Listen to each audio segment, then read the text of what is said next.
Hello YouTube and welcome back to episode 6 of Telling Stories. Today's episode is titled, Why I Quit Watching The Walking Dead. Now, that's actually kind of hard for me considering I'm a huge fan of the comic and I had been such a huge fan of the show. But stick around and find out why Season 7, Episode 2 was the last episode of The Walking Dead that I will ever watch. Enjoy this beautiful intro. I'm Andrew Crabtree and this is Telling Stories.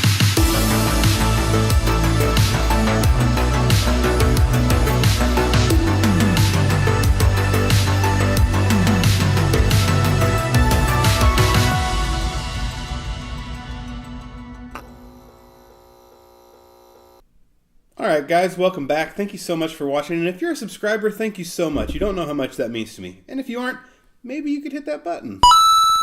Today we're going to talk about why I quit watching The Walking Dead. And it's a little bit of a sensitive subject for me. As I said in the intro package, I really used to enjoy this show, and I still read the comics to this day. In fact, on my shelves back here, I've got compendiums 1 through 3 of the comic. Got a little Daryl figure back there.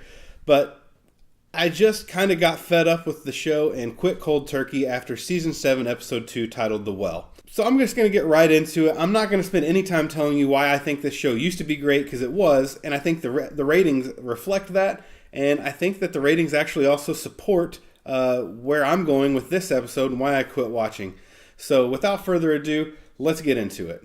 Carl. If I could sum up why I quit watching The Walking Dead with one word, it would be sensationalism.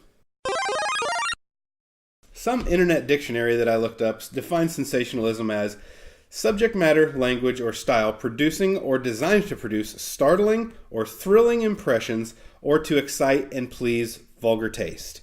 Now, that's probably accurate, and that's not necessarily completely the way I see the word, sensationalism as it defines Walking Dead, but to me it's using that shocking style or that one big shocking moment to draw in an audience, and then really just letting the story fall flat. Just using one big thing for a rating spike, and then just kind of dropping the story. I think this is actually something you see a lot on YouTube, where people use sensationalism in their thumbnails or in their headlines or in their video subjects just to try to clickbait into views. In other news, next week's episode on Telling Stories will feature what we think of the Logan Paul controversy.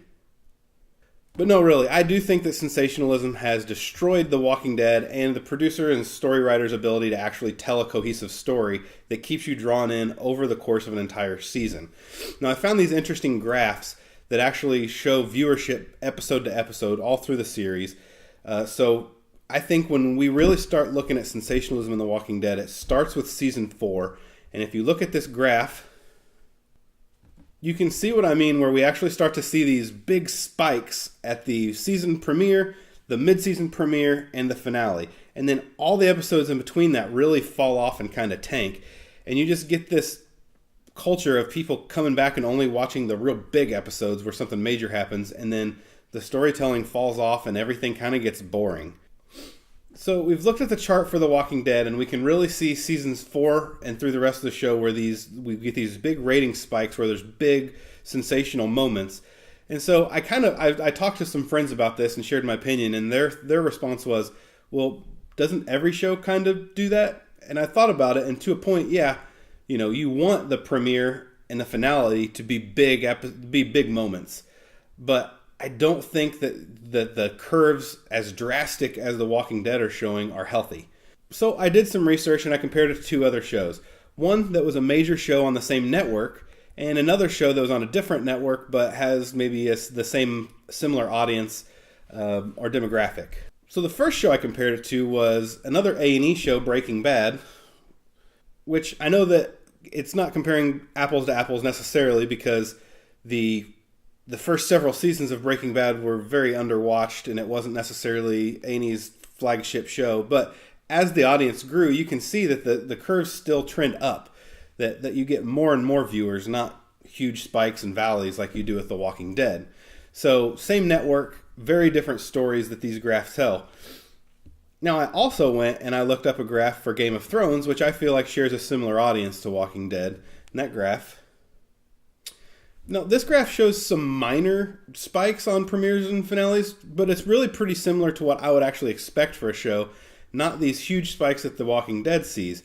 So I really don't think that, the argument well, all shows are built for big premieres and finales. I just don't think that actually adds up to enough in The Walking Dead's case. I think these spikes in ratings are so huge and the drop-offs are so major that it's reflective on the ability to tell a story, not reflective on just naturally how a show is set up. So before we skip ahead to season 7 and I actually get to the episode that led to me quitting the show, I wanted to go ahead and skip back a season to season 6 at the point in which I kind of started to get worried about Walking Dead's ability to tell a story, and when I really started to get frustrated with the show, that kind of led to me quitting. Season 6, episode 3 is kind of a big episode in the show where Glenn is kind of trapped in the dumpster. We're not sure what happens, and the episode ends on a cliffhanger.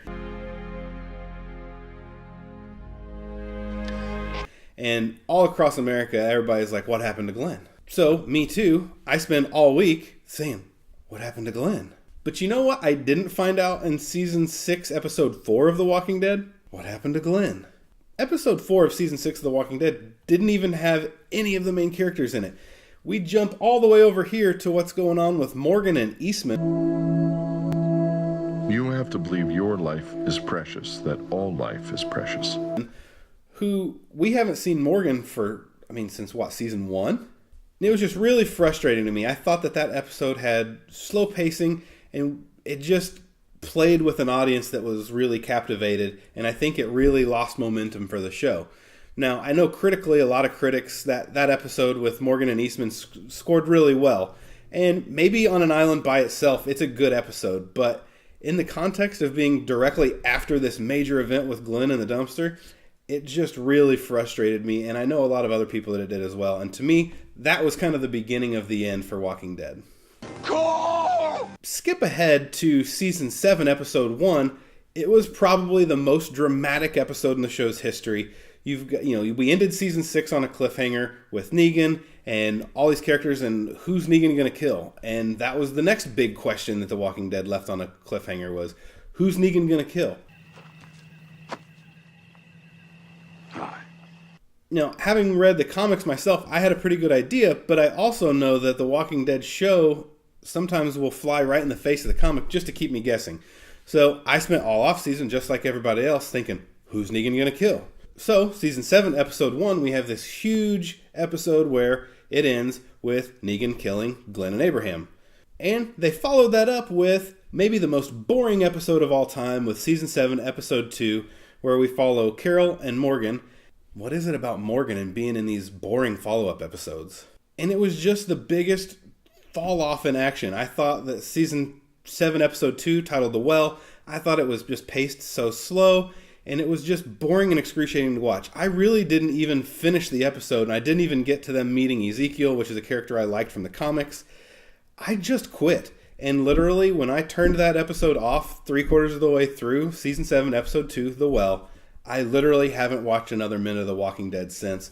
And as I kind of checked out the ratings for the season on season 8, I think there's a whole lot of people with me. Season 7, episode 1, titled There Will Come a Day When You Won't Be, had 17 million viewers. It was the second most in Walking Dead history. And if you look at what the ratings have done since then, they've tanked. So I really feel like America's with me in quitting right after that huge pivotal moment that should have been a major turning point in Walking Dead to continue that audience and to continue that positive momentum. Instead, they let it fall and they lost their audience with it. So, as hard as it is for me to say, one of my favorite shows ever up until that point, I literally haven't turned it back on. Feel free to agree with me. I would love it if you would take the time to leave a comment and tell me if you think I'm full of it or if you agree. And clearly, if we bring the graph back up, there's millions and millions of people that agree with me, as season 8 of The Walking Dead has the lowest rating since, probably seasons 2 or 3. So, tell me if you disagree. Tell me if you agree. I would love to hear it. Thank you so much for watching. And again, I know I'm begging here, but if you haven't hit that subscribe button yet, it's right there. It's just right there. Hit it. Come back next week. I'm actually starting a segment that I'm pretty excited about. I'm going to do what I'm calling Telling Stories Rewind. And I'm going to start reviewing some 80s movies that I loved as a kid, and just to maybe bring back some stories that we may have forgotten about, or if you're a younger viewer, that you may have never even heard about. So next week on our first Rewind, I'm going to review a movie that was one of my favorites as a little kid. It's called Short Circuit. So come back next week and learn about Short Circuit. Thank you so much for watching. I'm Andrew Crabtree, and this has been Telling Stories.